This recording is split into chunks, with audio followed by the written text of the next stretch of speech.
सालों पहले जिस अहम के इस दुनिया को अलविदा कह जाने से गोपी के चेहरे की हंसी गायब हो गई थी, जिस अहम के मौत से गोपी को इतना भारी सदमा लग गया था कि वो 5 साल तक जिंदा रहकर भी जीना भूल चुकी थी, अब जाकर वो सदमे से बाहर तो आ गई है, लेकिन उसकी जिंदगी में ना तो अब अहम का हक रहा और ना ही उसकी मांग में अहम के नाम का सिंदूर रहा। सिर्फ रहा तो बस उसके दिल में दबा एक प्यार। अब भले ही गोपी के अहम जी की मौत हो गई है, लेकिन हूबहू अपने अहम जी के जैसे शख्स को देकर उसके दिल के अरमान फिर से तो जाग उठेंगे ही। उस उम्मीद का फिर से जागना तो बनता ही है जिसे उसने अहम की मौत के साथ खो दी थी। जी हाँ, इस सीरियल के सेट से मिली जानकारी की माने तो गोपी के प्यारे अहम जी यानी एक्टर मोहम्मद नाजिम दोबारा उसकी आंखों के सामने आने वाले हैं, बिल्कुल सही सलामत, लेकिन इस बार उनके अहम का रूप बिल्कुल नया और अनदेखा होगा। दरअसल अहम फिल्म नाजिम एक सरदार के रूप में जन्माष्टमी के मौके पर गोपी के सामने आएंगे, मगर इस बात पर अब भी सस्पेंस बना हुआ है कि गोपी सरदार के रूप में अहम के हमशक्ल को पहचान पाएगी या नहीं।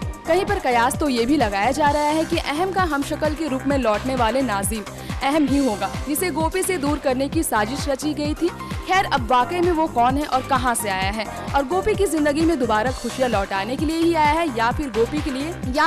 के लिए उसके अहम का ये नया रूप उसकी जिंदगी में एक बदलाव लाएगा, इन सब बातों का जवाब तो आने वाले एपिसोड को देखकर ही पता चल पाएगा। नेक्स्ट 9 न्यूज के लिए तृप्ति की रिपोर्ट।